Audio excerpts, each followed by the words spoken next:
अस्सलाम वालेकुम। रौनक के रमज़ान ट्रांसमिशन में एक दफ़ा फिर मैं सारा कबीर आपके साथ मौजूद हूँ। उम्मीद करती हूँ आप लोगों को हमारी ट्रांसमिशन अब तक बहुत पसंद आ रही है। और चूँकि जैसे कि आप सब जानते हैं, कल भी हमने बहुत सारी बातें की, क्योंकि जुमे का दिन भी था। फिर मग़फ़िरत के हवाले से हमने ऑफ कोर्स बात की, क्योंकि अशरा स्टार्ट हुआ था। साथ साथ हमने ज़िम्मेदारी और अकाउंटेबिलिटी के हवाले से बात की, क्योंकि वो बात करनी भी ज़रूरी है, क्योंकि हमें अपनी सेल्फ़ असेसमेंट करना बहुत ज़रूरी है। तो ये जब सारी बातें हमने साथ साथ की, तो ऑफ कोर्स वक्त की कमी की वजह से हम अपना जो टॉपिक था वो भी मुकम्मल नहीं कर पाए, अशरे के हवाले से ज़्यादा बात नहीं कर पाए। तो इसलिए हमने सोचा क्यों ना आज फिर एक दफ़ा फिर आप लोगों के साथ बात की जाए मग़फ़िरत के हवाले से, ताकि इस अशरे में आप लोग भरपूर फ़ायदा उठा सकें, अपनी खूब माफ़ी मांगें, खूब इस्तग़फ़ार करें। और वो जो तुम्हारे पास दिमाग में शक व शुबहात होती है कि पता नहीं हमारी दुआ कबूल हो रही होगी कि नहीं हो रही होगी, अल्लाह माफ़ कर रहा है कि नहीं कर रहा, क्योंकि बहुत सारे लोगों के दिलो दिमाग में होता है कि पता नहीं किस मुँह से अल्लाह ताला से माफ़ी मांगे। हम इतने गुनाह करते हैं, चलते फिरते उठते बैठते इतने गुनाह करते हैं, किस मुंह से मांगें अल्लाह ताला से माफ़ी। फिर हम कभी कभार ये भी कहते शक करते कि पता नहीं हमारी माफ़ी कबूल हुई होगी कि नहीं। तो ये कुछ चीज़ें हैं जिस पे हम आज ज़रूर बात करेंगे, और हमारे पास हमारे गेस्ट होंगे, एक्सपर्ट्स होंगे जो हमें बताएंगे। एक छोटी सी हदीस है जो मैं यहाँ पे आप लोगों के साथ शेयर करना चाहती हूँ, पढ़ के बताऊँगी ताकि एग्जैक्टली वो वैसे ही आप तक पहुँचे जैसे पहुँचना चाहिए। हज़रत अनस बिन मालिक फरमाते हैं कि मैंने रसूलुल्लाह सल्लल्लाहु अलैहि वसल्लम को इरशाद फरमाते सुना कि अल्लाह ताला फरमाता है, ए इब्ने आदम, बेशक जब तक तू मुझसे माफ़ी की दुआ मांगता रहेगा और मग़फ़िरत की उम्मीद रखेगा, मैं तुझको माफ़ करता रहूँगा, चाहे कितने ही गुनाह क्यों ना हो, और तुझे माफ़ करना मेरे नज़दीक कोई बड़ी बात नहीं है। ए आदम के बेटे, अगर तेरी गुनाह आसमानों की बुलंदियों तक पहुँच जाएँ, फिर तुम मुझसे बख्शिश चाहे तो मैं तुझको बख्श दूंगा, और इसकी मुझे कोई परवाह नहीं है। यानी आप सोचें, अल्लाह ताला फरमा रहा है कि आसमान की बुलंदियों तक भी अगर आपके गुनाह हो तब भी मैं माफ़ कर दूंगा, अगर आप माफ़ी मांगें।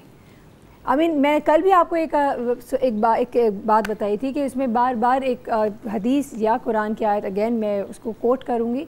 और हमने सुना ये था, उस पर लिखा हुआ था कि शैतान जो है वो बार बार कहता है कि अल्लाह ताला, मैं जब तक तेरे बंदों के अंदर रूह होगी तब तक उसको बहकाता रहूँगा। और अल्लाह ताला फरमाता है कि तू वो कर जो तुझे करना है, और मैं उस वक्त तक बार बार बख्श दूँगा जब जब मेरा बंदा मुझसे माफ़ी मांगेगा। तो हमारा सिर्फ माफ़ी मांगने की देर है।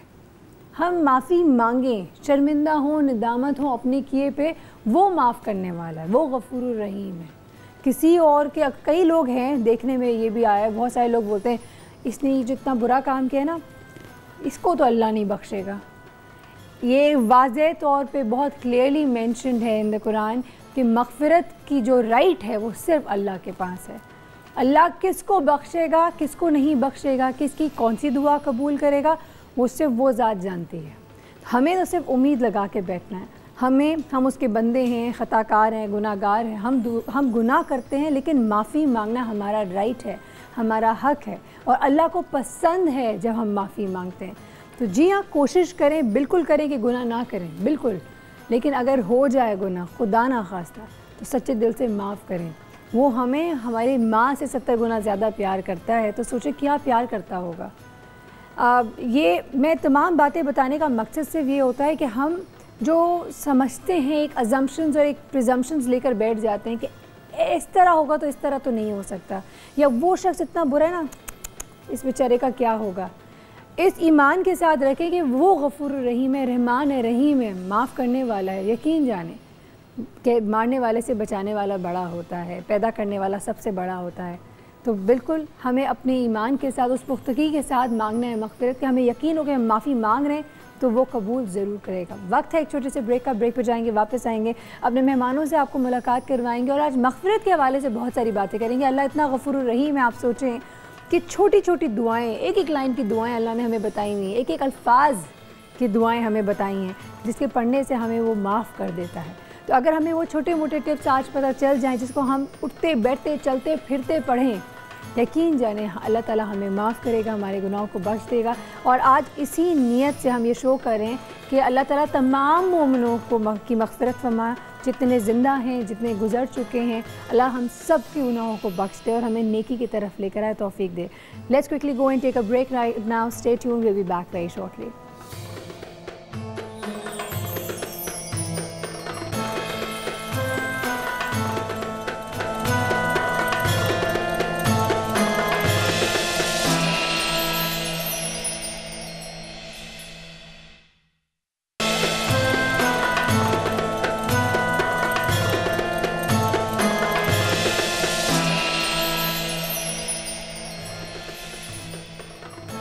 Welcome to Raunaq Ramzan transmission. आज जैसे कि मैंने आपको पहले भी इंट्रो में बताया, हम बात करेंगे मग़फ़िरत के हवाले से। तो हम तो जो नादान थोड़ा बहुत जानते हैं वो थोड़ी बहुत आप लोगों के साथ ज़रूर शेयर कर लेते हैं, लेकिन आज हमारे जो गेस्ट हैं वो हमें बताएंगे कि मग़फ़िरत के असल मायने क्या है। मुलाकात करवाती हूँ हमारे गेस्ट से। आज हमारे पास सबसे पहले मौजूद हैं Islamic scholar. Let's welcome Sarwat Askari. Sarwat आपा, अस्सलाम वालेकुम। वालेकुम। कैसी हैं आप? अल्हम्दुलिल्लाह। मैं इनकी फ़ैन बन चुकी हूँ। आप देखेंगे इनको बहुत फ्रीक्वेंटली, मैं इनको बार बार तंग करती रहूँगी और बुलाते रहूँगी। मैं आपके बाकी शोज़ भी देख रही हूँ जहाँ जहाँ आप पहुँचती हैं। अच्छा, माशाल्लाह, I love the way you talk. साथ ही हमारे जो सेकंड मेहमान हैं, आप पहली दफ़ा यहाँ आए, मुलाकात पहले हो चुकी है हमारी। He is the counsellor general of Yemen, he is the adviser to the prime minister. उन बहुत ही माशाल्लाह अल्लाह मियां ने काफ़ी इज़्ज़त दी है, बहुत हाई रैंकिंग में है। लेट्स वेलकम, लेट्स सी मग़फ़िरत के हवाले से वो आज हमें क्या क्या सिखाने वाले हैं। We have with us Mirza Ikhtiyar Baig. अस्सलाम वालेकुम सर। वालेकुम सलाम। कैसे हैं आप? Very fine, thank you. अल्लाह का बहुत करम। माशाल्लाह माशाल्लाह। ज़िंदगी में, दुनिया में जब लोग आते हैं और माशाल्लाह अल्लाह ताला एक मकाम पे लेकर जाता है तो वहाँ पे कई लोगों की जो नाकें हैं वो कहाँ ऊपर पहुँच जाती हैं। हमारे डैडी कहते थे कि गरूर का नाम गारत है, यानी गरूर और गारत एक ही चीज़ है। और आपने इसी मौके पे ये देखना कि डाइजेस्ट कितना कर सकते हैं आप, और जो डाइजेस्ट नहीं कर पाते वो इस पर लव कर देते हैं, तो वो तो अगली होता है। तो उसमें कितना डाइजेस्ट कंपोज आप अपने आप को रखते हैं, डाउन टू अर्थ होते हैं, हम्बल होते हैं, that makes you more beautiful. It is very true and he is a very humble person, बिल्कुल very down to earth, और इनसे मिलके बिल्कुल डर नहीं लग रहा, believe me। बस ये एक it's very unfortunate perceptions है politician very का, true, very true, and it should change over a period of time. You cannot generalize it सारा, लेकिन लोगों में अब ये शऊर बेदार हो रहा है कि अगर आपने मासेस में रहना, उनके दिलों में जी, मासेस में नहीं, उनके दिलों में मासेस के रहना है, तो आपको उन्हीं की तरह से बन के उनमें रहना है, उनकी ज़ुबान, उनकी सोच, उनकी सांसों को समझना है। क्या बात, तो फिर बहुत प्यार मिलता है। बिल्कुल। आज हम बात चूँकि करें मग़फ़िरत के हवाले से, सरवत आपा, अगर मैं सबसे पहले आपसे स्टार्ट करूँ इस डिस्कशन को, मग़फ़िरत को अगर हम समझना चाहें तो हाउ वुड यू डिफ़ाइन मग़फ़िरत? बिस्मिल्लाहिर्रहमानिर्रहीम। अस्सलाम वालेकुम। आपको, आपकी पूरी टीम को, तमाम नाज़रीन को, तमाम देखने वालों को माह रमज़ान मुबारक की मुबारकबाद देते हुए और साथ में दूसरा अशरा मग़फ़िरत की मुबारकबाद देते हुए अल्लाह रब्बे करीम का लुत्फ़ व करम और एहसान अज़ीम है कि उसने हमें एक मरतबा फिर ये अज़ीम नेमत, ये अज़ीम सादतें अता फ़रमाई कि हम दूसरे अशरा मग़फ़िरत की अज़ीम तरीन सादतों को समेटने के लिए यहाँ पर मौजूद हैं। मग़फ़िरत यानी बख्श दिया जाना, माफ़ कर दिया जाना। यकीनन सायरा, मैं, आप, हम सब अल्लाह रब्बुल इज़्ज़त के हुज़ूर में, बारगाह इज़्ज़ती में हर वक्त सजदा रेज़ रहते हैं, परवरदिगार आलम से अपने गुनाहों की माफ़ी मांगा करते हैं कि रब्बुल आलमीन हमारे गुनाहों को माफ़ कर दे। इसलिए माफ़ कर दे। माह रमज़ान मुबारक के मुतल्लिक़ हमारे पास एक हदीस मौजूद है कि इरशाद होता है कि जो शख्स माह रमज़ान की 30 दिन और 30 रातों में अपने गुनाहों को माफ़ ना करवा सके, सोचिए तो सही कि इतना खूबसूरत महीना कि जिसका सोना भी इबादत, जिसका जागना भी इबादत, जिसका सुकूत भी इबादत, जिसका क़याम क़ऊद और रुकू सुजूद भी इबादत, अगर इन तमाम नेमतों के बावजूद इस माह मुबारक में हम अपने गुनाहों को माफ़ न करवा सकें तो फिर हमारे पास कोई रास्ता नहीं इसके सिवा कि यौम अरफा हम मैदान अरफात में जाकर हज के मौके पर वहाँ पर रब्बुल आलमीन से अपने गुनाहों की माफ़ी की, अपनी मग़फ़िरत करवा सकें। अगर ये वक्त, ये मौका हम वेस्ट कर रहे हैं या इस पे अगर हम इसका भरपूर फ़ायदा ना उठा सके तो वहाँ भी नहीं कर पाएंगे, ऐसा ही है। एक्चुअली सारा बात यह है कि अल्लाह ताला की रहमतें, नामतें, मग़फ़िरत, बरकतें, रहमतें सब कुछ इंसान के इंतज़ार में है, मुंतज़िर है। हमको आगे बढ़ना है, काम करना है। मैं देखती हूँ माह रमज़ान की बरकतों और रहमतों को हमने खाने और पहनने के उलझावों में उलझा दिया है। और इसी तरीके से जब हम हज पर जाते हैं तो वहाँ पर भी हम देखते हैं कि चारों तरफ इस कदर शॉपिंग मॉल्स हैं और इस कदर बहुत सारी रंगीनियाँ चीज़ें होती हैं जो कि इंसान को अपनी जानिब अट्रैक्ट करती हैं। लेकिन अगर इंसान ने अपनी लौ अल्लाह रब्बुल इज़्ज़त से लगा रखी है, माह रमज़ान मुबारक ठीक है, सारी चीज़ें अपने मकाम पर, लेकिन अल्लाह की जानिब से मग़फ़िरत हासिल करनी है, अपने गुनाहों को माफ़ करवा लेना है। बिल्कुल वैसे ही मैदान अरफात में मैं अल्हम्दुलिल्लाह 2 मरतबा हज किया तो मैं हैरान होती हूँ। मैं वहाँ पे देखती थी, मैं कहती थी कि दस्तरखान बिछे हुए हैं और खाने आ रहे हैं और चाय आ रही है और वक़ूफ़े अरफात इस कदर मुख्तसर वक्त होता है, ये देखते ही देखते गुजर जाता है और हम उस वक्त को भी गुजार देते हैं और बड़ी तेज़ी से गुजर जाता है दुनियावी चीज़ों में। काश उस वक्त आई एम श्योर ये आपके अंदर जो रूहानी जो हमारी फीलिंग्स होती है, it's all about that at the end of the day. अल्लाह से हम अपनी कनेक्शन कितनी स्ट्रॉन्ग, कितनी मजबूत रखते हैं। मिर्ज़ा साहब आपकी तरफ आते हैं, मुझे बताइए कि ऑफ कोर्स हम जब बात करते हैं मग़फ़िरत के हवाले से, हम दुनिया की रंगों में इतनी ज़्यादा हम रंग जाते हैं और इतने हमारी आंखों में इतनी चमक दुनिया की आ जाती है कि हम अपनी ज़िंदगी का जो असल मकसद है वो भूल जाते हैं। और अगर मग़फ़िरत की बात करें तो हमें कई दफ़ा शर्मिंदगी होती है, पता नहीं हम इतने गुनहगार हैं, उठते बैठते गुनाह करते हैं, हम किस मुँह से अल्लाह से माफ़ी मांगें। सारा ये कितनी बदनसीबी है कि अल्लाह ताला ने साल में 1 महीना डेडिकेट किया है कि आप अपनी गलतियों को, कोताहियों की माफ़ी मांगें, और वो उसके लिए खुसूसी तौर पे तैयार है आपको माफ़ करने के लिए। बिल्कुल। और उसने वो फैसिलिटीज़, वो मराहत, वो इंसेंटिव सब दिए जिसके तहत आप वहाँ पहुँच के अपने आप को माफ़ करवा सकते हैं अपने गुनाहों को। ये कितनी बड़ी बदनसीबी है कि आप उनको इस्तेमाल किए बगैर उस डेडिकेटेड टाइम में जिसमें वो इंतज़ार कर रहे हैं कि आप हाथ फैलाएंगे और मैं माफ़ करूँगा, क्योंकि माह रमज़ान में उसका वादा है। बिल्कुल। उसमें अगर हम उसको सही तरह से, इफ़ेक्टिव तरीके से, जज्बे के साथ अगर अप्रोच नहीं करते और अपने गुनाहों को माफ़ नहीं कराते, मैं समझता हूँ बहुत बड़ा बदनसीबी है। मैं आज रात को उम्रे पे जा रहा हूँ माशाल्लाह, तो यहाँ मैं अपॉर्चुनिटी लेते हुए कहूँगी ज़रूर कह दिया तो जिम्मेदारी नाम लेकर दुआ करना है। लिख के थक गया हूँ कि कोई नाम रह गया और वहाँ सलाम नहीं पेश कर सके रोज़े पे या हाजिरी पे तवाफ़ करते वक्त, तो जिम्मेदारी मैं आपसे ले रहा हूँ, तो मेरा वादा है आपसे, तो मैं इंशाल्लाह आपके लिए दुआएं करूँगा।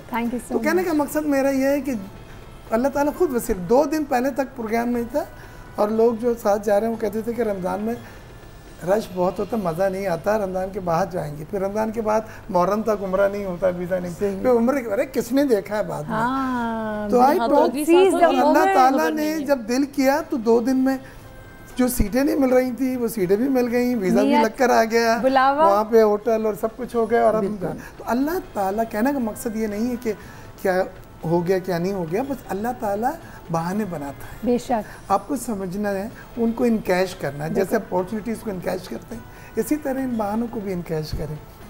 और मैं आपसे कहता हूँ कि रमज़ान का एक जो समा है, यानी जो रोज़ा खोलना मस्जिद नबवी में और खाना काबा में जो हसीन लम्हात हैं वो दुनिया की किसी बड़े से बड़े क्रूज़ पे जाए तो वो नहीं मिल सकते आपको।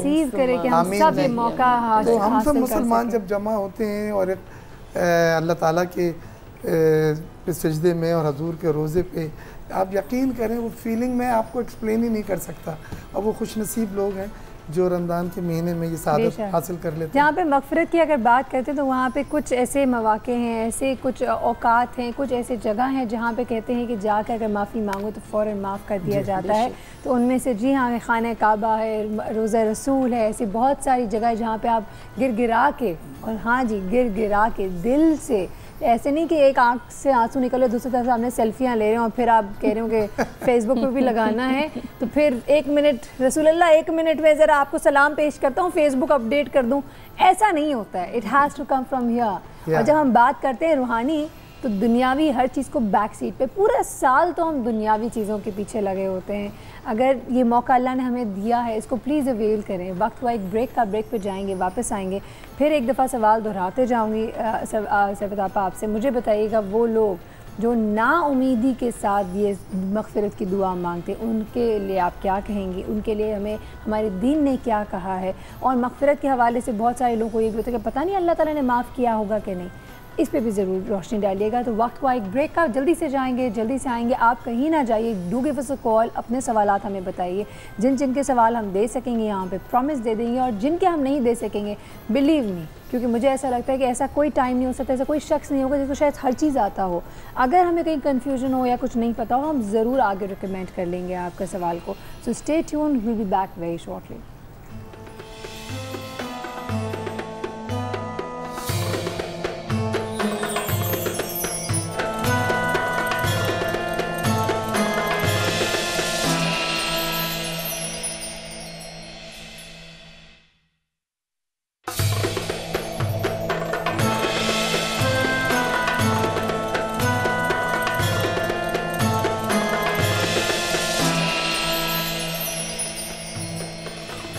हुआ कम। ब्रेक पे जाने से पहले एक सवाल छोड़ के गई थी सेवत आपा, वक्त का मुकाबला सख्त है, सवालात मेरे पास बहुत सारे हैं आपके लिए। तो पहले स्टार्टिंग फ्रॉम दैट मुझे बताएं कि जो लोग ये शर्मिंदगी से कि पता नहीं हमारी कबूल अल्लाह ताला मग़फ़िरत कबूल करेगा कि नहीं करेगा, इस नाउमीदी के साथ जब करते हैं, इस हवाले से हमारे दीन ने हमें क्या कहा है? सबसे पहली बात यह कि रहमत परवरदिगार से मायूस होना नाउमीदी और कुफ्र का दर्जा रखता है। सायरा, अल्लाह रब्बुल इज़्ज़त हमें किसी लम्हे किसी भी साअत हमें नाउम्मीद नहीं होने देता। हर सेकंड हर मकाम पर हमारे लिए पैकेजेस हैं। रमज़ानुल मुबारक का महीना, पैकेजेस हैं, खुले हुए रहमतों के दरवाजे, आओ और इनसे फैज़याब हो जाओ। जहन्नुम के दरवाज़ों को बंद कर दिया गया, जन्नत के दरवाज़ों को खोल दिया गया। अगर इसके बावजूद भी कोई मायूस और नाउम्मीद हो तो मुझे तो हैरत है उसके ऊपर। तो नाउम्मीदी कुफ्र है। आप इस उम्मीद के साथ, उस यकीन के साथ आपको दुआ मांगनी कि मेरी दुआ तो कबूल होनी है। और ये तक मैंने भी अहादीस जो पढ़ी थी आप लोगों के सामने इंट्रोडक्शन, अपने इंट्रो में, जब मैंने कहा था कि अल्लाह ने कहा है कि अगर तुम्हारे गुनाह इस आसमान के जितने भी बुलंद हों, जितने ज़्यादा हों उससे कोई फ़र्क नहीं पड़ता, तो तू उम्मीद के साथ, यकीन के साथ माफ़ी मांग, मैं माफ़ करूँगा, क्योंकि वो ही माफ़ करने वाला है। अच्छा, ये तो एक बात है। कुछ ऐसे लोग हैं जिनकी मग़फ़िरत नहीं हो सकती, ऐसा है कोई? या कुछ ऐसे अमाल जिनकी माफ़ी नहीं, वैसे तो वो गफ़ूर रहीम है, चाहे तो कर सकता है, लेकिन क्या कुछ ऐसे अमाल हैं? बेशक पाक परवरदिगार गफूर रहीम है, वो रब्बुल आलमीन 70 माओं से ज़्यादा मेहरबान और शफ़ीक़ है। वो चाहे तो एक मरतबा क्या हज़ारों मरतबा हमारे और आपके गुनाहों को माफ़ कर सकता है। लेकिन कुरान मजीद में कुछ लोगों की निशानियाँ बता दी गई। ला यफ़्लहुल ज़ालिमून, देखो जुल्म करने वाला कभी फ़लाह और कामयाबी और निजात की मंजिलों पर गामज़न नहीं हो सकता। ला यफ़्लहुल काज़िबून, झूठा कभी भी कामयाब नहीं हो सकता। ला यफ़्लहुल साहिरून, वो लोग जो जादू मंतर वगैरह करते हैं। हमारे यहाँ अखबारात में बड़े बड़े इश्तहारात आते हैं ना जी, ये काम हो जाएगा, ये काम हो जाएगा, ये बड़े बड़े काम, दुनियावी काम अगर हो गए तो हो गए, लेकिन अल्लाह के यहाँ मग़फ़िरत नहीं होगी। बाय द वे वो बहुत शॉर्ट लिव्ड होती हैं। प्लीज़, अगर ऐसी कोई काम अगर गलती से आपने करवा दिया और वो कभी लॉन्ग लास्टिंग नहीं होता है। मैं कहती हूँ सायरा, दुनिया में कोई भी काम हो वो रहमत रब से बड़ा नहीं है। दुआ सलाहुल मोमिन, दुआ मोमिन का हथियार है। मांगते जाइए, रब्बुल आलमीन आपको अता करता चला जाएगा।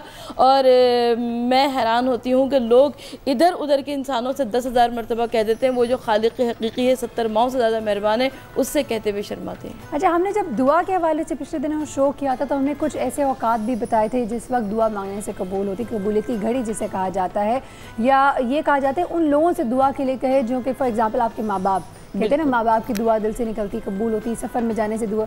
तो मुझे पता है, अगर मग़फ़िरत के बारे में बात करूँ, हमें किसकी मग़फ़िरत कैसे मांगनी चाहिए? कहा ये भी कहते हैं अपने वालिदैन के लिए मग़फ़िरत के लिए दुआ करें। देखिए, कुरान मजीद की आयत हमारे पास रिकॉर्ड की सूरत में मौजूद है। रब्बना ग़फ़िरली वल वालिदैया वलिल मोमिनीन वलिल मोमिनात यौमा यक़ूमुल हिसाब। ये तो कुरान मजीद की दुआएं हमारे पास हैं।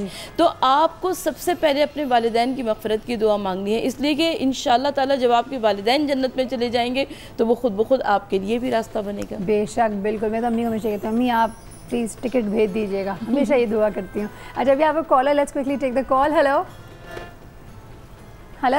जी, अस्सलाम वालेकुम। वालेकुम अस्सलाम, कौन बात कर रही हैं? कैसी हैं प्यारी सी सायरा? बिल्कुल ठीक, आपकी बहुत सारी दुआएं। मैं किन से बात कर रही हूँ? जी, मैं आयशा बोल रही हूँ। और जो है बस आपको दूसरा अशरा बहुत मुबारक हो।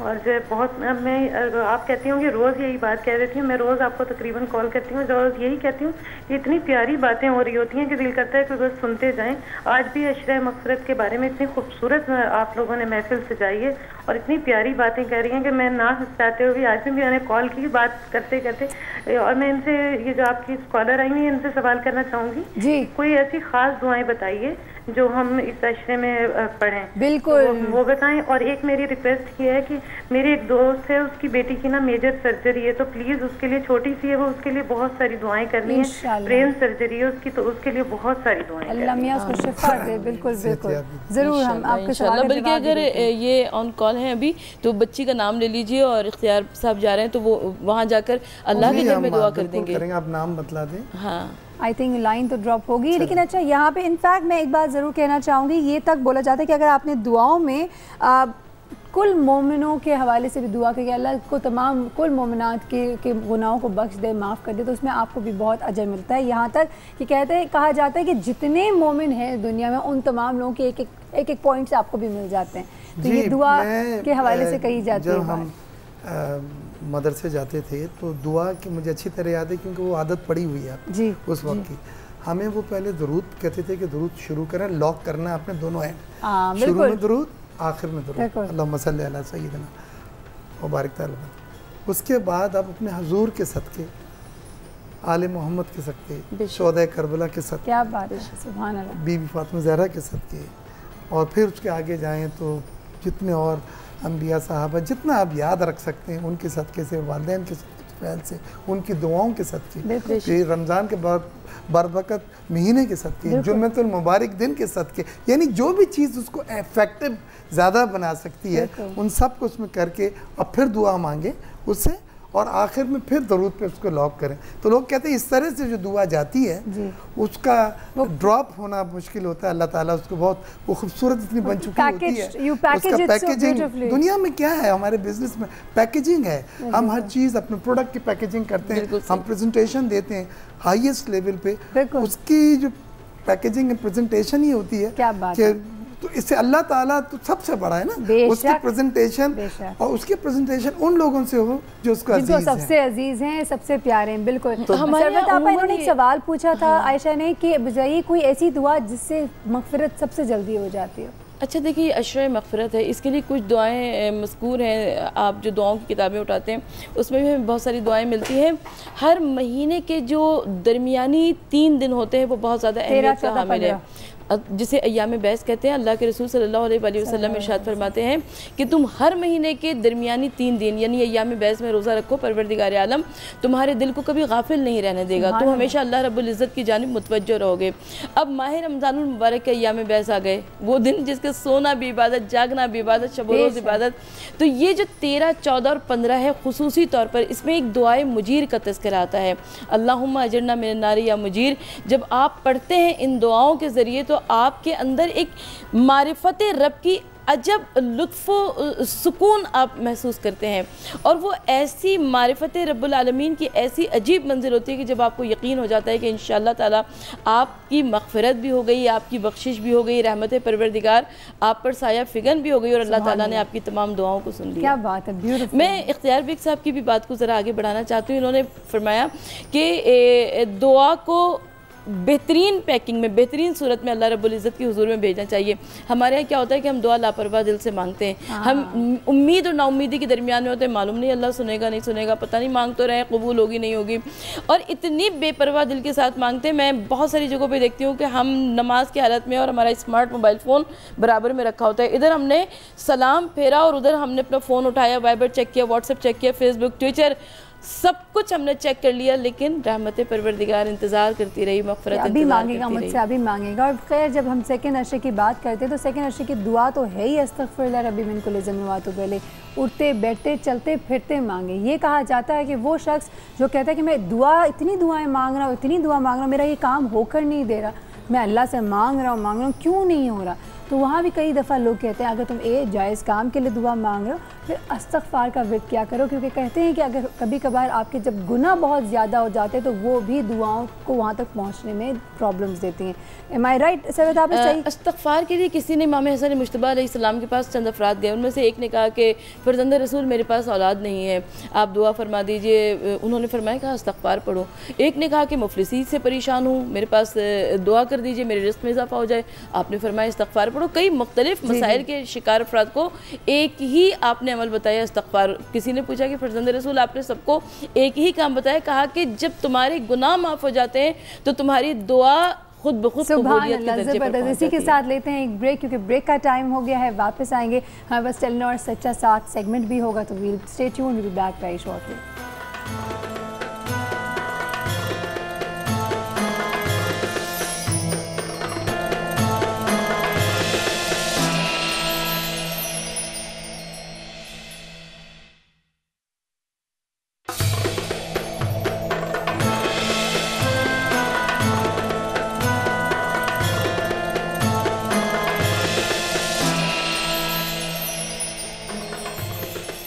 Welcome back once again. अब हम कर रहे हैं टेलीनॉर सच्चा साथ सेगमेंट। सच्चा साथ के हवाले से अगर मैं बात करती हूँ इख्तियार साहब, अगर आपसे पूछूं आपको सच्चा साथ, हाउ वुड यू डिफाइन सच्चा साथ? सच्चा साथ। अच्छा, सच्चा साथ।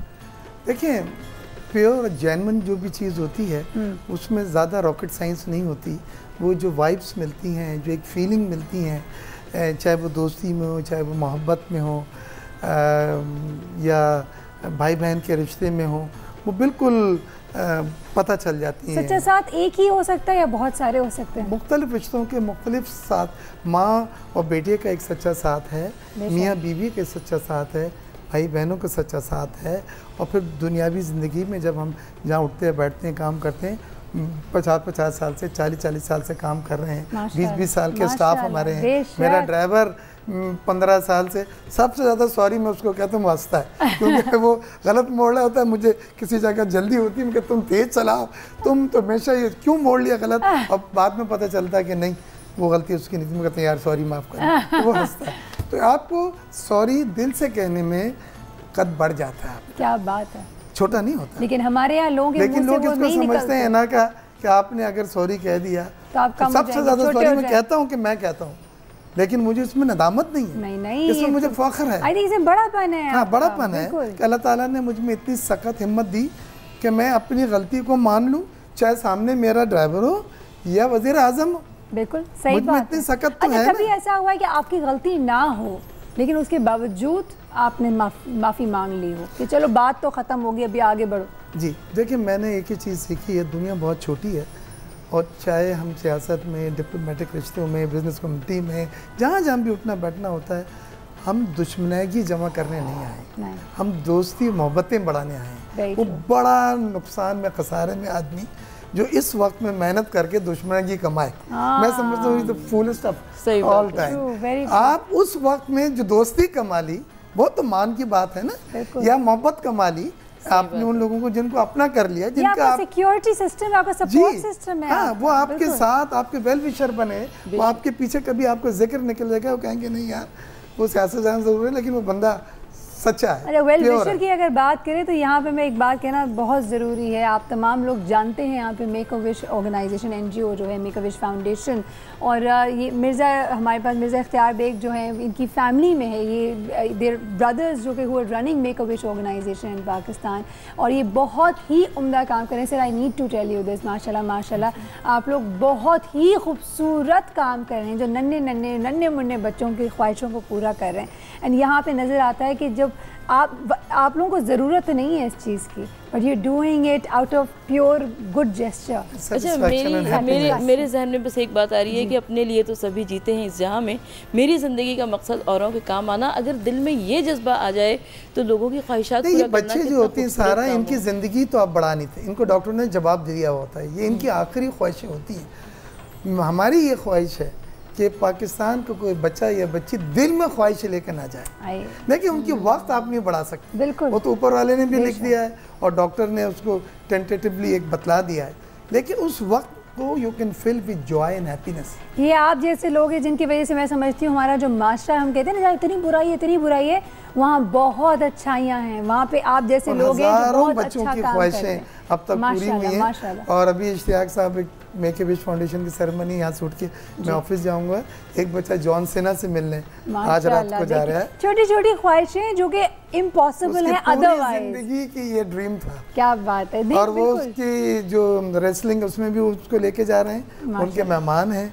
जॉन सेना के खास तौर से। श्योर उसकी जो मुस्कुराहट होगी वो बिल्कुल प्राइसलेस, तो वही हमारा रिपेमेंट होता है। अच्छा, जहाँ पे ये मुस्कुराहट की बात करें, वहाँ पे और भी ऐसी बहुत सारी ऑर्गेनाइजेशंस हैं who are doing really well. KFC naming one, उनका एक भूख मिटाओ कैंपेन है, जहाँ एक भूख मिटाओ बकेट उन्होंने रखा है, जहाँ से जितने भी आप जाके उनके मील्स लेते हैं, डील्स लेते हैं, तो उसका वो 50 रुपीज़ कॉर्पोरेट अपने साइड से 50 रुपीज़ ऑफ द रेवेन्यू वो डोनेट करते हैं टू भूख मिटाओ। साथ ही अगर आपको ओवर एंड अबव कुछ देना चाहते हैं तो वो भी आपके पास ऑप्शन दिया हुआ है कि अगर आप डील या मील ले रहे हैं तो आप अलग से भी एक्स्ट्रा 20 रुपये, 50 रुपये, वट एवर यू वांट वो दे सकते हैं। This is again on the restaurants, even online अगर आप कर रहे हैं।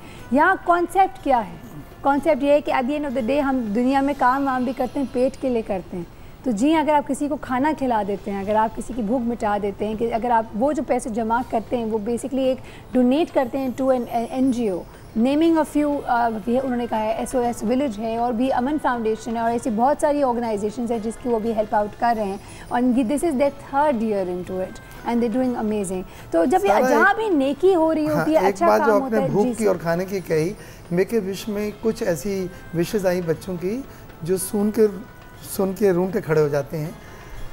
2 बच्चे थे, उन्होंने कहा कि हमारी ख्वाहिश है कि हम पेट भर के खाएं, और ये 5 स्टार होटल क्या होता है, इसके अंदर के खाने कैसे होते हैं, हमने कभी नहीं देखा, हम बाहर से जाते हैं। तो अब हमने मूविंग पिक में एक टेबल संडे के संडे रखी है, वॉलंटियर लेके जाते हैं और वो पेरेंट्स के साथ बच्चे जाएं और वहाँ खाना खाएं, और होटल इंतज़ामिया के साथ एक अरेंजमेंट है हमारा।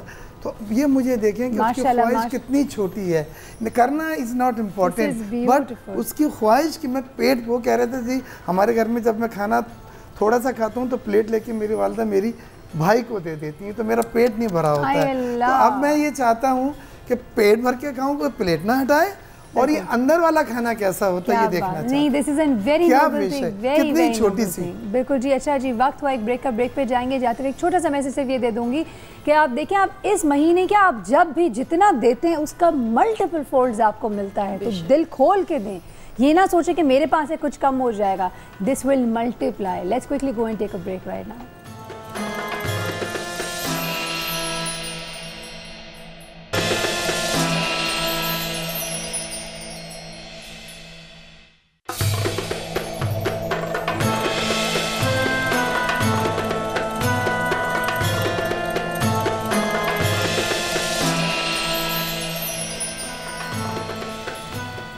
Welcome back to Raunaq Ramzan transmission. मैं हूँ सायरा कबीर और हमें ज्वाइन किया है सिद्रा इकबाल ने। अस्सलाम वालेकुम सिद्रा। How are you? बिल्कुल ठीक ठाक। Looking beautiful today. Thank you so much. हमेशा अच्छी लगती है, आज बहुत ज्यादा अच्छी। हमने ना एक म्यूचुअल अप्रिसिएशन कम्युनिटी बना ली है। मैं और सायरा एक दूसरे को ना बकअप करते हैं, जो बहुत जरूरी होता है। बहुत अच्छी बात है जी, इससे मोहब्बत बढ़ती है और इससे रोजा भी जल्दी गुजर जाता है। आपका जो वो ग्लूकोज लेवल नीचे आया होता है ना, आप एकदम से दोबारा एनर्जाइज फील करते हैं। एग्जैक्टली। तो आज जो आप टॉपिक पे बात करी वो तो थोड़ा सा खतरनाक था। मैं सुन रही थी, हम बात कर रहे थे इस्तिग़फ़ार के हवाले से, जो कि मेरे ख्याल में हमारी ज़िंदगी का एक बड़ा अहम हिस्सा है। बिकॉज सारा मैं कहीं पढ़ रही थी कि we live so many hours and so many days of our life in guilt. अगर हमसे कभी गलती हो जाती है जानते ना जानते, या कभी आप इमेच्योर हैं, उस वक्त आपसे कोई गलती हो गई, we live in a society of a shame culture. यानी हम एक दूसरे को भूलने नहीं देते उसकी गलती, हम याद दिलाते रहते हैं हर रोज़। और यहाँ खास तौर पर ख़वातीन का तो ये मसला होता है ना, सीधा ये बोला भी जाता है, we are known for it, कि अगर कभी कोई मसला हो या कोई लड़ाई होती है तो पिछले जितने भी गड़े मुर्दे थे वो सब निकल के आ जाते हैं। वैसे तो हम बड़ा इसमें प्राइड लेती हैं ख़वातीन के, हम बड़ा बर्दाश्त करते हैं। हम बर्दाश्त नहीं करते, हम याद रखते हैं, हम कैलकुलेट, एक लॉग बुक रखते हैं, एक संदूक होता है हमारे पास जिसके अंदर हम डालते जाते हैं, फिर वो एकदम एक्सप्लोड करता है किसी दिन। So that's what we do as women and we are very very of that. लेकिन एक जगह और एक फिलोसोफर ने कहा था कि इंसान वो वाहिद मखलूक है जो अपनी एक गलती की जो सज़ा है वो बार बार भुगतता है। यानी हमारे अंदर एक मुनसिफ भी है, और जब हम अपना मुहासबा करते हैं तो शायद बेशक इधर उधर के लोग आपको माफ़ कर दें सायरा, लेकिन हम अपने आप को बार बार एक चीज़ का इल्ज़ाम देते रहते हैं। मिसाल के तौर पर आपकी शादी अच्छी नहीं गुजर रही तो आप हर रोज अपने आप को कहते हैं क्यों मैंने ये किया अपने साथ। You're unable to forgive yourself. Absolutely. तो forgiveness में ये भी बातें रहती है और भी बहुत सारी रहती हैं। सिद्रा, आज हमें ये भी एक सवाल ज़रूर हमें पूछना है रिगार्डिंग वो लोग जो कि माफ़ी मांगना चाह रहे थे लेकिन वो इंसान गुजर चुका हो। कई लोग होते हैं ना कि कल हमने बल्कि इस पे बात की, कल हमने उल्मा के अपने सेगमेंट में भी बात की। हमने कहा कि अगर ऐसा हो और आपको एहसास नदामत है तो यानी उल्मा दीन ये कहते हैं कि अगर उनके वर्सा मौजूद हैं तो आप उनके साथ से रहमी करें, और दूसरा ये कि अगर उनके वर्सा नहीं है या कभी कभार आपको ऐसा भी लगे कि ये बात को दोबारा करने से फितना होगा तो आप अकेले में इस्तिग़फ़ार करते रहें और उनके लिए कोई ईसाले सवाब के लिए या सदका जारिया उनकी तरफ से बात पहुँच जाती है। तो बिल्कुल आप ये ज़रूर करेगा। अच्छा, यहाँ पे हम चूँकि बिल्कुल आप अकेले तो आई नहीं है, आपके साथ साथ हमारे साथ ऑफ कोर्स आगा अब्बास साहब भी होते। तो अस्सलाम वालेकुम आगा साहब, कैसे हैं आप? खैरियत से हैं? अल्लाह का करम है। अच्छा जी, आज चूँकि हम तिब्बे नबवी के हवाले से हमेशा बात कर रहे होते हैं, आज आप तिब्बे नबवी में हमारे साथ क्या शेयर करेंगे? बिस्मिल्लाहिर्रहमानिर्रहीम। आज मैं तिब्बे नबवी में आपके साथ कलौंजी के अफादियत शेयर करूँगा। सुभान अल्लाह। कलौंजी के क्या क्या फ़ायदे हैं। नबी करीम सल्लल्लाहु अलैहि वसल्लम ने फरमाया कि मौत के अलावा कलौंजी में हर बीमारी का इलाज मौजूद है। क्या बात। और कलौंजी में ज़ुकाम से शुरू कीजिए, ज़ुकाम, फालिज, लकवा, टीबी, कैंसर, जोड़ों का दर्द, दर्द शकीका और तमाम अमराज का इलाज इसके अंदर मौजूद है। यरकान का भी इलाज इसके अंदर मौजूद है। मुख्तलिफ़ तरीक़ों से आप इससे फ़ायदे उठा सकते हैं। मिसाल के तौर पे यरकान के लिए दूध में इसको जोश दें और उसके बाद उसको पीना शुरू करें तो 2-4-6 दिन में देखेंगे यरकान ख़त्म हो जाएगा। अच्छा, अगर गैस पेट में बहुत ज़्यादा बनती है, अब उसका क्या करें? अब जब भी आप खाना शुरू करें तो 2-4 लुक़मे, शुरू के, दरमियान के और आखिर के 2-4 लुक़मों में थोड़े से 2-4 दाने उस पर डाल लें, हर लुक़मे पे डाल लें आप और वो खाएं। आपको पेट में गैस नहीं बनेगी। क्या बात, बिल्कुल भी गैस नहीं बनेगी पेट में। ये इसका इलाज है। और मैं ये कहना चाहूँगा दूसरे तरीके से अगर आप देखें कि बुखार का इलाज इससे करना चाहें तो कलौंजी में शहद शामिल करें, दोनों को पाउडर बना के कलौंजी को शहद से मिला के माजून बना के आप खाएं तो बुखार 4 से 6 घंटे में बुखार बिल्कुल दफ़ा हो जाता है, बिल्कुल दूर हो जाता है। सही, माशाल्लाह। ये तो अगर हम यहाँ पे कलौंजी के फ़वाइद अगर गिनना शुरू हो जाएंगे सीधा तो यकीनन आई एम श्योर हमारा ये प्रोग्राम ख़त्म हो जाएगा, लेकिन फ़वाइद ख़त्म नहीं सारा बड़ी इंटरेस्टिंग एक चीज़ मैं आपको बताऊँ। ये a few days ago somebody was telling me कि उन्होंने इफ्तार पे एक बड़ा यूनिक कॉम्बिनेशन देखा। फ्रूट चाट पे जैसे हम आमतौर पर मसाला वगैरह तो डालते ही हैं, लेकिन if you add a little bit of kalonji and a little bit of mint on it, so it's supposed to be very refreshing. I'm going to do that today. I'm going to try this because हाँ मैं बहुत yummy food चाट बनाती हूँ by the way। आपको खिलानी रहती है। जो हमने देखा नहीं वो हम कैसे मान लें। उसमें मैं आज ये ट्राई करूँगी, अगर और yummy हो जाएगा मैं ज़रूर बताऊँगी आपको। अच्छा, ये हमारी तो जितनी बातें हम करते रहते हैं, लेकिन जो एक सवाल छोड़ के गई थी सरवत आपा, आपसे सवाल का जवाब भी लेंगे। अब इन्होंने बड़ी अच्छी तरीके से हमें बताया कि वो शख्स जो कि गुजर चुका है, वो इस दुनिया से जा चुका है, तो उस हवाले से तो आप उनके विरसे से पूछ लें। लेकिन अगर अब वो शख्स जिसको माफ़ी मांगनी थी, जिससे गलत हो गया या जो कि नदामत है, उसने अपने बच्चों को पता है कि अब्बू है ना परेशान थे और अब्बू को सॉरी कहना था, लेकिन उनको वो मौका नहीं मिला। उस मौके से पहले वो इस दुनिया से गुजर चुके हैं, तो अब वो क्या करे, वो औलाद क्या करे, वो शख्स क्या करे, क्योंकि उसका तो अकाउंट बंद हो चुका है। इस पर आपसे ज़रूर सवाल का जवाब लेंगे, लेकिन वक्त हुआ एक ब्रेक का। जल्दी से जाते हैं, जल्दी से आते हैं, आप कहीं ना जाएगा। Stay tuned, will be back right shortly.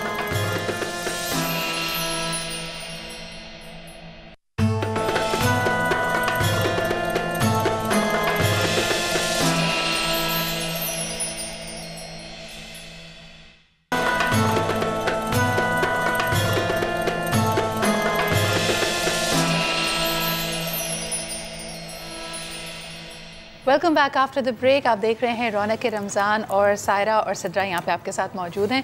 जो हमारा आज का सब्जेक्ट है, I think it's very close to your heart. कल भी हम 6 से 8 के सेगमेंट में भी इस पे बात कर रहे थे कि जो लोग इस दुनिया से, हम सभी यहाँ पे हमेशा रहने के लिए तो नहीं आए हैं, कभी ना कभी चले जाना है। तो सायरा, कभी कभार सोच के ऐसा महसूस होता है कि अल्लाह ताला ने हमें इतना ये वक्त की नेमत दी हुई है, लेकिन कभी कभार शायद हम इसका फिर भी सही इस्तेमाल नहीं करते।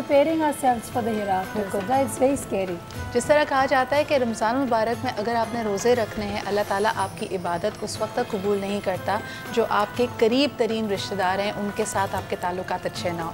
तो अगर किसी से खफगी है, किसी से नाराज़गी है, कोशिश कीजिए, ये वक्त बड़ी तेज़ी से गुजर रहा है, अगले लम्हे का हमें नहीं पता, make the most of it. Break पे जाने से पहले सायरा ने बड़ा अच्छा सवाल यहाँ पे सरवत आपा के लिए किया था। सरवत आपा, जो लोग इस दुनिया से चले गए हों, उनकी अगर कोई ख़ता है, कोई उनकी रंजिश थी या वो ख़ुद किसी बात पर नदामत महसूस करते थे लेकिन मौका नहीं मिला उसको करेक्ट करने का, तो उनके वर्सा, उनके अहलो अयाल कुछ उनके लिए कर सकते हैं? सबसे पहली बात तो ये कि सिद्रा और सायरा ट्रिपल एस आज यहाँ पर मौजूद हैं।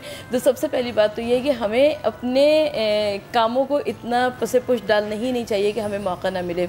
मौलाए कायनात हज़रत अली अलैहिस्सलाम इरशाद फरमाते हैं कि अपने मुहतसब बन जाओ, अपना एहतसाब करो, हर रोज़ सोने से कबल अपना एहतसाब इसलिए करो कबल इसके कि तुम्हारा हिसाब व किताब मीज़ान अमल पर किया जाए। तो अब जब उलमा से इसकी तफसीर पूछी गई कि कैसे हिसाब किताब करें, कहा कि रोज़ाना सोने से कबल एक मरतबा गोशे तन्हाई में जाओ। अगर बेहतर वो जगह है जहाँ पर आप नमाज़ पढ़ा करते हैं तो वो बहुत अच्छी जगह है, वहाँ पर जाओ और अपने एक दिन के यानी 24 घंटे के शब व रोज़ को याद करो कि आपने दानिस्ता नादानिस्ता किसी का दिल तो नहीं दुखा दिया, कोई गलती तो नहीं कर दी। एक दिन का हिसाब करना इतना मुश्किल नहीं है। और उसके बाद अल्लाह के हुजूर में एक सजदा करो, एक सजदा। आप वाजिब नमाज़ें अपनी पढ़ चुके हैं, मुस्तहब नमाज़ें पढ़ चुके हैं, अब ये जो एक सजदा है ये अपने गुनाहों की निदामत पर है। और जिस वक्त उस सजदे में जाओ तो अल्लाह से किस ज़िक्र के ज़रिए अल्लाह से क़ुर्बत इख्तियार करो, ला इलाहा इल्ला अंता सुब्हानका इन्नी कुन्तु मिनज़ ज़ालिमीन। लिहाजा ये तो ज़िंदगी की बात है, लेकिन आपका सवाल भी बड़ा जेन्युइन है। सपोज़ कोई इंसान इस दुनिया से चला गया, अब उसे माफ़ी मांगने का मौका नहीं मिला, उसके पास औलाद है, औलाद बाक़ियत सलाहत है, कायम रह जाने वाली नेकी है, तो उसकी औलाद को चाहिए कि अपने वालिद की जानिब से जो दानिस्ता नादानिस्ता गलतियाँ हो गई हैं, अपने वालिदैन की जानिब से उसका मदावा कर सके, क्योंकि अभी आमाल का दरवाज़ा बंद हो गया है लेकिन ईसाले सवाब के रास्ते खुले हुए हैं। आप किसी न किसी तरीके से अपने वालिदैन की उन तमाम गलतियों का कफ़ारा अदा कर सकते हैं। अगर आप उनको जानते हैं पर्सनली, जिनके हुकूक तलफ़ी हुई है आपके वालिदैन से, तो आप जाकर एक्सक्यूज़ कर लीजिए, भाई हमारे वालिदैन बड़े शर्मिंदा थे, वो आना भी चाहते थे, उन्हें अल्लाह ने मौका नहीं दिया, आप मेहरबानी फरमाइए उनको माफ़ फरमा दीजिए। मेरे ख्याल में कोई बड़ा ही संग दिल होगा जिसको माफ़ ना करें। इसके अलावा मेरे पास एक रिवायत और मौजूद है, अगर आपके पास वक्त की गुंजाइश हो, कि हज़रत अली अलैहिस्सलाम अपने बेटे इमाम हुसैन अलैहिस्सलाम के साथ मताफ़ में खाने काबा में मौजूद थे। तवाफ़ काबा में निस्फ़ सबसे ज़्यादा का वक्त गुजर चुका था, अंधेरी रात थी, किसी के रोने की आवाज़ आई। हज़रत अली ने इमाम हुसैन से कहा कि बेटा जाओ जाकर तलाश करो कौन है जो इस वक्त रात की इस अंधेरे में इस कदर रिक़्क़त क़ल्ब के साथ दर्द में डूबी हुई आवाज़ है वो गिरिया कर रहा है। तो इमाम हुसैन अलैहिस्सलाम गए तो देखा कि एक नौजवान था जो कि गिरिया उजारी कर रहा था। आप बुलाकर अपने वालिद के पास लाए, पूछा रोने का सबब क्या है? कहा कि मेरा वालिद, मैं नहायत सरकश खुदसर नौजवान था, आक़बत नाअंदेश था और अपने वालिदैन का नाफरमान था, और एक मरतबा मैंने अपने वालिद को कुछ रकम गिन के रखते हुए देख लिया था।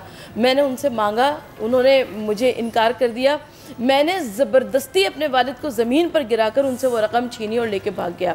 उस वक्त मेरे वालिद ने बद्दुआ की थी मेरे लिए। वालिदैन की बद्दुआ भी, दुआ जिस तरह से बड़ी मुस्तजाब होती है, वैसे ही बद्दुआ से भी खौफ खाना चाहिए। वो नौजवान कहता है कि मेरे जिस्म का आधा हिस्सा शल हो गया, अब जब मैं मजबूर हो गया, फालिज मफलूज हो गया, तो मैं आया अपने वालिद के पास, उनसे माफ़ी तलाफ़ी की और कहा कि मैं आपको लेके चलता हूँ खाने काबा में, आप वहाँ चलकर मेरे लिए दुआ करें तो अल्लाह ताला मुझे माफ़ फरमा देगा।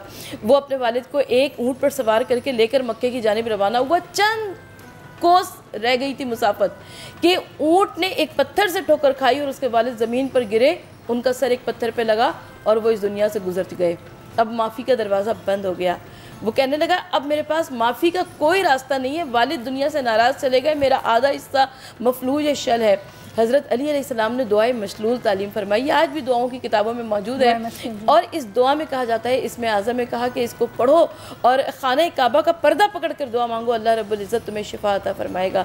वो नौजवान दीवार काबा के करीब गया, खाने काबा के पर्दे को पकड़ कर उसने दुआए मशलूल की तिलावत करनी शुरू की और रिवायत ये कहती है कि उसका जिस्म बिल्कुल ठीक हो गया, वो सेहतियाब हो गया। माशाअल्लाह, सुभान अल्लाह, सुभान अल्लाह। वक्त बिल्कुल कम है, तो जाते जाते एक सवाल आखिरी मेरे जहन में कलौंजी के हवाले से ज़रूर है। मैं चाह रही हूँ कि कई लोगों को जो हम जब कलौंजी के फ़वायदे की बात करते हैं तो उसमें एक कुछ चीज़ें ज़रूर है। फ़वायद तो मैंने जैसे कहा बहुत सारे हैं। कलौंजी, अगर मैं डायबिटीज़ के हवाले से बात करती हूँ तो क्या कलौंजी डायबिटीज़ में भी हमारी हेल्प आउट कर सकती है? बिल्कुल बिल्कुल।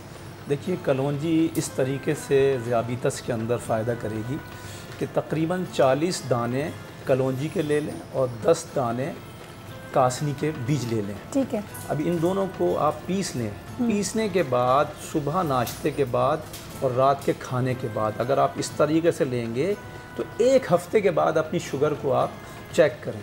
आप देखेंगे कि यूरिन में तो शुगर आना बंद हो जाएगी इंशाल्लाह। ठीक है। और ब्लड में तकरीबन 50% शुगर का जो रेशो ज़्यादा बढ़ा हुआ था वो भी इंशाल्लाह कम हो जाएगा। माशाल्लाह, माशाल्लाह। और जो दूसरे शुगर की वजह से जो दूसरे अवामिल सर उठाते हैं, दूसरी बीमारियां सर उठाते हैं, उनका ग्राफ भी गिर जाएगा। ठीक है। दमे की बीमारी में भी कुछ फ़वाइद है? हाँ, और अगर चलते चलते इसके ऑयल के बारे में भी बता दें। अब मार्केट में हमें कलौंजी ऑयल भी नज़र आता है, क्या उसको इस्तेमाल करना भी बिल्कुल वैसे ही जैसे? देखिए, दमे के लिए कलौंजी ऑयल भी अगर सीने पर लगाएं तो फ़ायदा होगा, लेकिन दमे के लिए अगर जैसे ऑयल मैसर नहीं है अब आपके पास, तो कलौंजी के थोड़ा सा आधा चमचा कलौंजी पीस लीजिए, उसमें नीम गर्म पानी में उसको मिक्स कीजिए।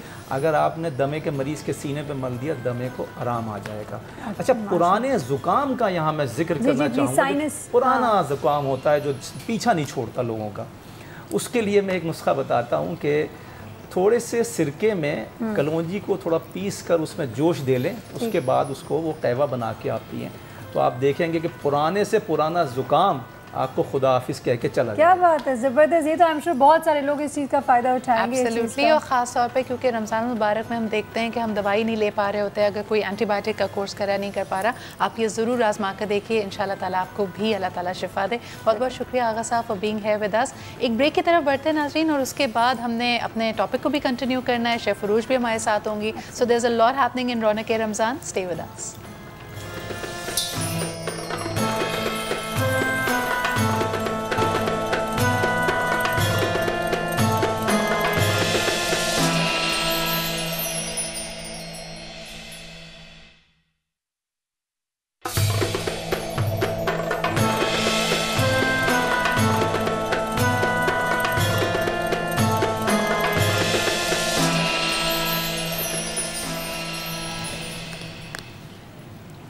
Welcome back to रौनक-ए-रमज़ान।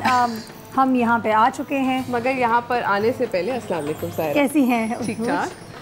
अच्छा, मैं जल्दी से बताती चलूँ कि आज हम लोगों के पास गिफ्ट हैम्पर्स हैं। Oh my God. ओके, हम लोगों के पास गिफ्ट हैम्पर्स हैं डालडा की जानिब से। उसके अलावा हमारे पास और भी थोड़े से इनामात हैं, मगर जल्दी से पहले आपको बता दूँ आज का सवाल।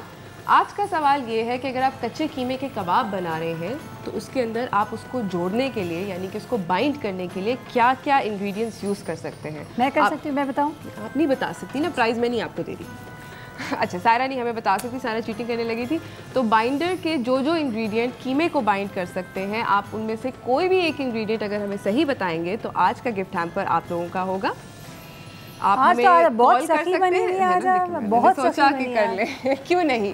Very good. उसके अलावा मैं आप लोगों को बताती चलूँ कि हम लोगों को आप कॉल कर सकते हैं, फेसबुक के ज़रिए पे मैसेज कर सकते हैं, SMS करके अपना जवाब दे सकते हैं। हम आपको डेफिनेटली आज के विनर्स शो खत्म होने से तो पहले जल्दी कॉल करें और कॉल करके इस सवाल का जवाब दे दें कि आप कीमे को बाइंड करने के लिए क्या क्या इस्तेमाल कर सकते हैं। अगर कोई एक भी सही बता देंगे तो आप जीत सकते हैं डालडा की तरफ से गिफ्ट हैम्पर्स। Very good. अब आप बना क्या रहे हैं आज की रेसिपी? सो आज की रेसिपी बेसिकली मैंने सोचा कि हम ज़रा देसी स्टेक करते हैं on hash browns. Hash browns एक ब्रेकफास्ट आइटम है, आलू के साथ बनता है। आलू सबकी कमज़ोरी होती है, कोई भी ऐसे इंसान को नहीं जानती जिसको आलू पसंद नहीं है। आलू सबको पसंद है, रमज़ानों में तो आलू, एब्सोल्युटली आलू के पकौड़े वगैरह वगैरह। तो आप समझें कि पकौड़ा टाइप की चीज़ है, ठीक है, जो कि थोड़ा कम फ्राई करेंगे हम। इसके लिए मैंने आलूओं को कद्दूकश किया, ठीक है। तो तकरीबन 1 कप आलू, आधा कप बेसन, ठीक है, हल्दी, लाल मिर्च, नमक, थोड़ा सा ये बारीक कटा हुआ अदरक, बारीक कटा हुआ धनिया और भुना हुआ ज़ीरा और भुना हुआ सूखा धनिया। ठीक है, ठीक है, ज़बरदस्त। तो जल्दी से इसको मिक्स करते हैं। ओके, करें। ठीक है, थैंक यू। और मिक्स मेरे ख्याल में हाथ से करें तो बेहतर है। ठीक है, आप हाथ से करें, बिल्कुल। मुझे I am totally for it. मैं तो नमक शमक भी हाथ से डालती हूँ। आई थिंक मेरा अंदाज़ा उसमें सबसे बेस्ट जाता है। बिल्कुल। सारा can you pass me the अदरक एंड द लहसुन? जी जी, बिल्कुल।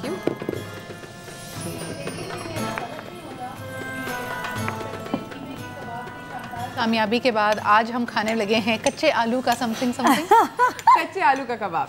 अच्छा, कच्चे आलू का कबाब हम खाने लगे हैं, और कच्चे कीमे की आपको रेसिपी भी बतानी है, बाइंडिंग की चीज़ें भी बतानी है। ऐसा हो सकता है अगर मैं थोड़ी सी चीटिंग करना चाहूँ, जो आज आप बाइंडिंग के लिए इस्तेमाल कर रही हैं, क्या वो भी सही जवाब हो सकता है? हिंट। मैं कुछ नहीं बोल सकती इस मौके पे। सिद्रा, आप बहुत ज़्यादा ज़बरदस्त किस्म की वैसे चीटिंग कर रही हैं। लोगों को जो है, देखिए मैं चाहती हूँ रमज़ान का महीना लोग जीतें गिफ्ट हैम्पर आपका।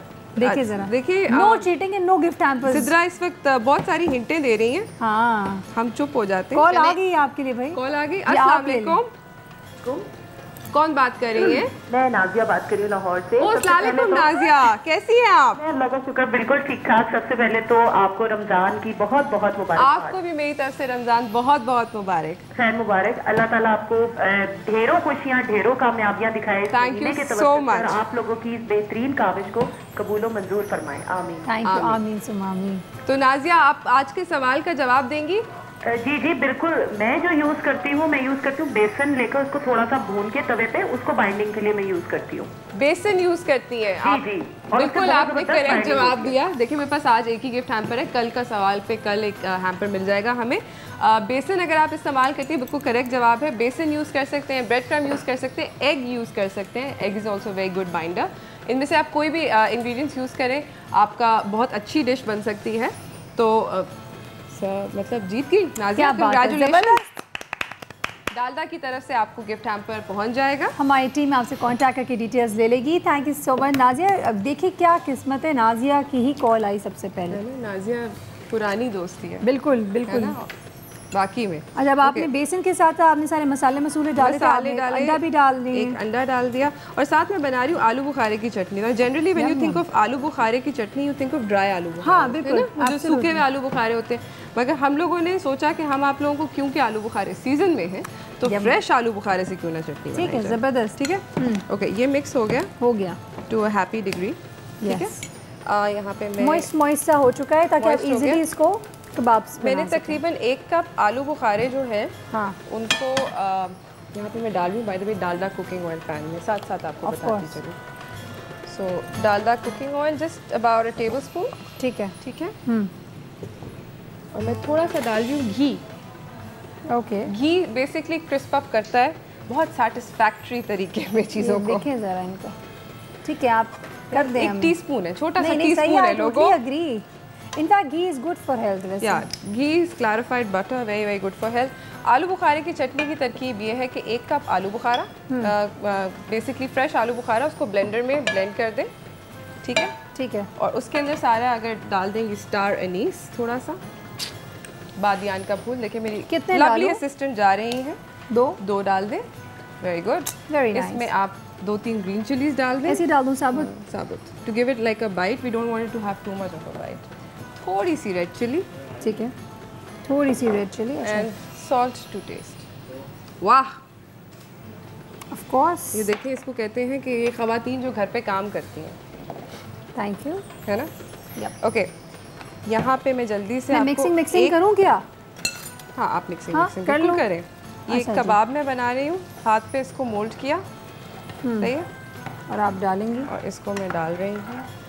इसको धीमी आंच पे पकाइएगा, वरना आलू जो है वो अंदर से पकेंगे नहीं। Okay, so try to cook it on a धीमी आंच।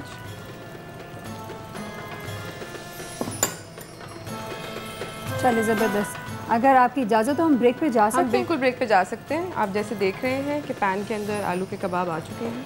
चलें, परफेक्ट। जब तक ये मज़ीद कबाब्स बनाती हैं और ये बनाते जाती हैं और हमारी चटनी भी रेडी होती है, हम जल्दी से लेते हैं ब्रेक, वापस आएंगे और शेफ़ फरूज अपनी रेसिपी कंप्लीट भी करेंगे, आपको इसकी फ़ाइनल जो लुक है वो ज़रूर दिखाएंगे। सो कहीं ना जाएगा, लेकिन एक बहुत ही छोटे से ब्रेक। Stay tuned.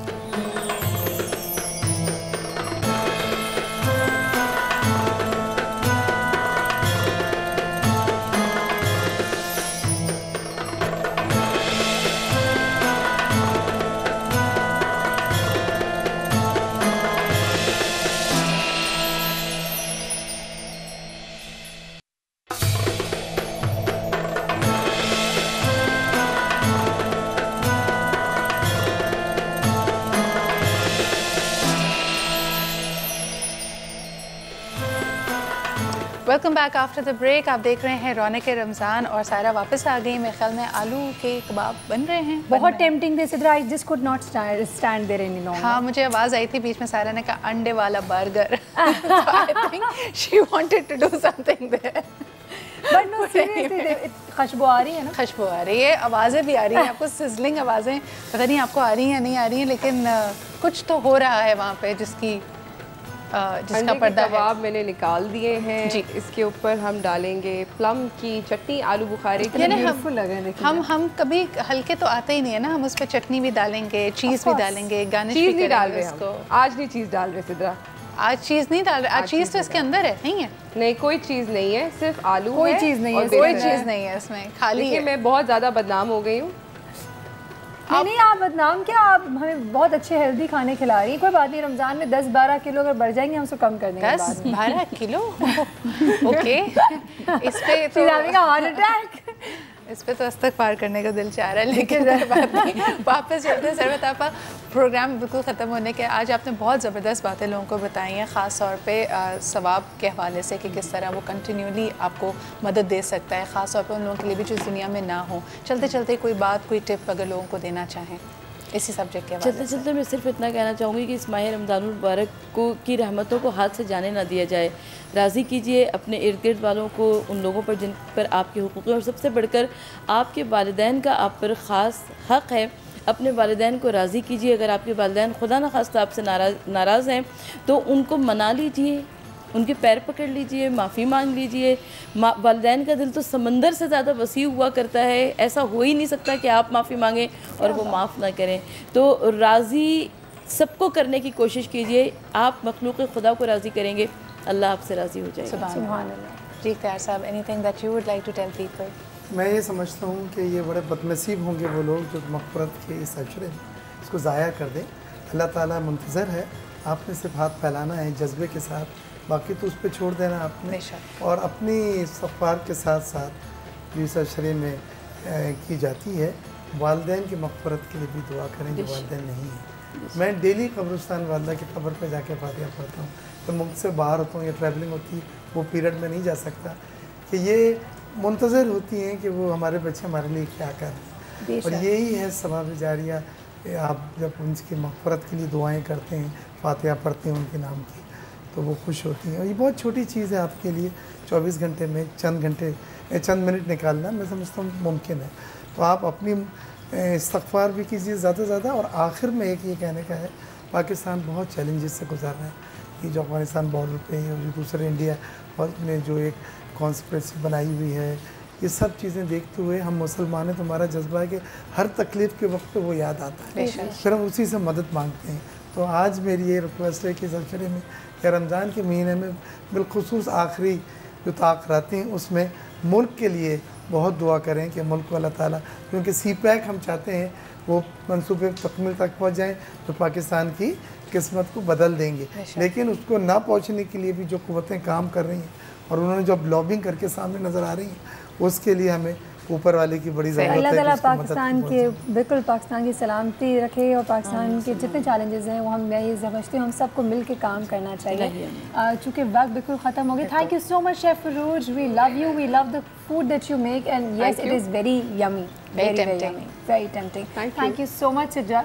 वक्त चूँकि मेरा ख़त्म हो गया, मुझे अपने व्यूअर्स से इजाज़त लेनी थी। यहाँ मैं जाते हुए सिर्फ एक छोटी सी बात कहूँगी। आई थिंक हम लोग ना ऐसे हो गए कि जब भी किसी की मैयत पे जाते हैं ना तो हर कोई ये कहते हैं बड़ा अच्छा आदमी था, बड़ी अच्छी औरत थी।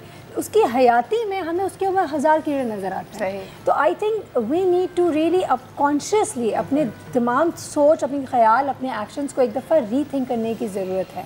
कहते हैं ना सोच समझ के बोलो, सोच समझ के करो। तो एग्जैक्टली पॉज करें, अपनी एक्शंस को पहले इवैल्यूएट करें और देखें क्या आपकी इस हरकत से किसी का दिल तो नहीं ख़राब हो रहा, आपकी ये चीज़ कोई गुनाह की तरफ तो नहीं लेकर जा रही। क्योंकि eight the end of the day हम समझते हैं हमारे पास बहुत टाइम है, हम बहुत अभी रह लेंगे, हमें अपने अगले सांस की भी नहीं पता। तो जी हाँ, माफ़ी बकसरत मांगे अल्लाह से भी और उन लोगों से भी। ईगो को बिल्कुल बीच में ना आने दीजिएगा कि मैं माफ़ी किस मुंह से मांगूँ, मेरी गलती थोड़ी है या मैंने थोड़ी किया। हर इंसान को लगता है वो अपने लिए सही है, हर इंसान को लगता है। लेकिन प्लीज़ आप अगर अपनी ही बेहतरी चाहते हैं, अपनी ही भलाई चाहते हैं, अगर आपकी गलती नहीं भी होगी और अगर आप माफ़ी मांगते हैं सच्चे दिल से, बात को, रिश्तों को अहमियत देते हुए आप सोचें कि नहीं बात दरगुजर करते हैं, आगे बढ़ते हैं, लेकिन जाने अल्लाह के नज़दीक आपका रुतबा और बड़ा होगा, आप और भले की तरफ जाएंगे। बिल्कुल सही सारा। बल्कि जिस तरह हम आमतौर पे कहते हैं ना कि ज़रा सी अगर हम इन चीज़ों के करीब हो जाते हैं तो अपने आप को स्पिरिचुअल समझने लगते हैं। But the fact is we are all spirits and we are having an earthly experience. अल्लाह ताला ने बहुत थोड़े अरसे के लिए हमें यहाँ पे भेजा है और ये भी हमारा इम्तिहान है। सो इस इम्तिहान में पूरा उतरने की अल्लाह ताला आपको भी हौसला दे और हिम्मत दे और हम सबको भी दे। इसी के साथ आज का प्रोग्राम अपने अख्ताम को पहुँचता है। But I will be with you from 6 PM onwards. और एक सवाल मैंने अपने फेसबुक पे आपके लिए डाला है कि ख़ास तौर पे हमारे लिए दूसरों को माफ़ करना क्यों मुश्किल होता है। उस पर आप ज़रूर रिस्पॉन्ड करें and we'll have that discussion at 6 PM। हमारे साथ रहिए और देखते रहिए रौनक रमज़ान।